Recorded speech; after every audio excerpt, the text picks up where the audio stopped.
O Vasco da Gama vive um momento silencioso, mas profundamente estratégico no mercado sul-americano. Enquanto muitos clubes brasileiros disputam jogadores inflacionados da Europa ou apostam em nomes já consolidados, o Vasco decidiu olhar para um caminho diferente, um caminho que passa diretamente pela Colômbia. A contratação de Marino Hinestrosa não é apenas mais um reforço. Ela simboliza algo maior. Com ele, o Vasco chega ao quarto jogador colombiano do elenco, juntando-se a Carlos Cuesta, Andrés Gomes e Johan Rojas. Uma colônia começa a se formar em São Januário, e isso levanta uma pergunta inevitável. Como o Vasco virou um destino tão atrativo para jogadores colombianos? A resposta passa por duas figuras centrais do projeto atual do clube. Duas contratações que mudaram completamente a percepção do Vasco dentro e fora do Brasil: Fernando Diniz e Admar Lopes. Quando Admar Lopes chegou ao Vasco, uma de suas principais missões era clara: ampliar o alcance do clube no mercado sul-americano, especialmente em países que historicamente produzem jogadores técnicos, competitivos e com perfil de seleção. Colômbia e Equador estavam no topo dessa lista. Admar não chegou por acaso. Em sua trajetória na Europa, especialmente em Portugal, ele fez parte do departamento de scouting do Porto em um período que mudou a história recente do clube. Foi ali que o Porto criou uma verdadeira cultura de contratações colombianas, com nomes como Jackson Martínez, James Rodrigues, Radamel Falcão Garcia, Juan Quintero, Luiz Dias e Matheus Uribe. Esses jogadores não apenas deram retorno técnico, mas também financeiro. O sucesso foi tão grande que outros clubes europeus passaram a replicar o modelo.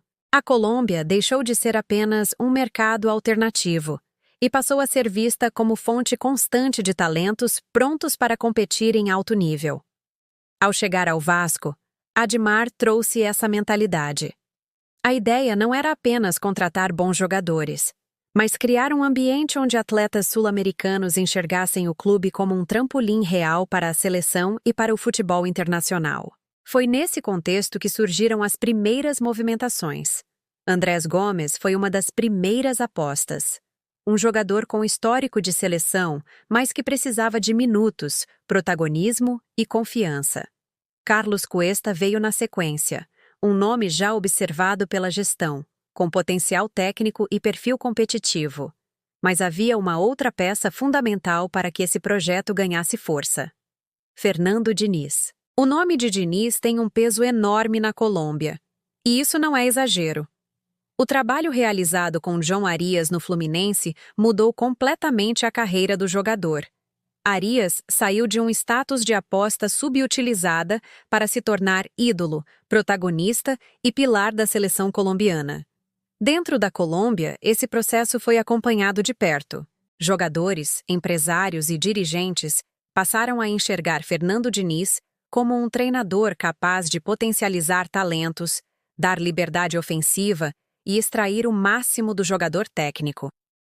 A imagem construída foi a de um treinador que não limita, mas expande. Esse fator foi decisivo nas negociações. Diniz participou ativamente das conversas com Cuesta e Gomes. O discurso era direto.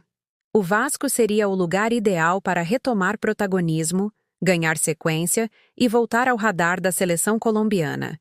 E o plano começou a funcionar rapidamente. Após algumas atuações no futebol brasileiro, Cuesta e Gomes voltaram a ser convocados pela seleção.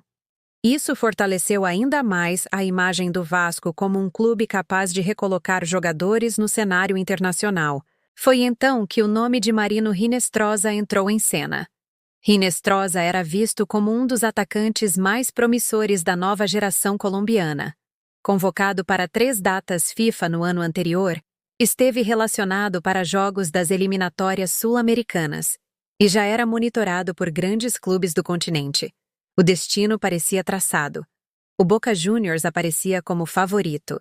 O projeto argentino agradava, o peso da camisa seduzia e o acordo parecia encaminhado. Mas algo mudou no meio do caminho. O staff do jogador começou a ouvir com atenção o que vinha do Brasil. mais especificamente, do Vasco.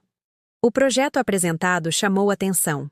A possibilidade de trabalhar com Fernando Diniz, de atuar em um campeonato altamente visível, competitivo e com forte presença internacional, pesou muito. O Vasco não vendeu apenas um contrato. Vendeu um plano de carreira. Hinestrosa foi visto internamente como um jogador capaz de decidir jogos, com margem enorme de evolução. A comissão técnica acredita que ele ainda não atingiu seu potencial máximo. Para Diniz, trata-se de um atleta moldável, criativo e com características ideais para seu modelo de jogo. A escolha pelo Vasco não foi apenas esportiva, foi estratégica. Hoje, o clube olha para Cuesta, Gomes, Rojas e Hinestrosa como peças de um mesmo quebra-cabeça. Jogadores que podem crescer juntos, ganhar visibilidade e se consolidar não apenas no futebol brasileiro, mas também no cenário internacional. O objetivo é claro: criar uma cultura. Fazer com que jogadores colombianos enxerguem o Vasco como um destino confiável, competitivo e capaz de abrir portas. Mais do que contratações pontuais, o Vasco constrói um caminho que une scouting qualificado, um treinador respeitado internacionalmente e um projeto esportivo coerente. E se os primeiros resultados já começaram a aparecer, a sensação dentro de São Januário é de que isso é apenas o começo. O Vasco não está apenas contratando jogadores colombianos, está mudando a forma como o clube se posiciona no futebol sul-americano. E o mercado já percebeu isso.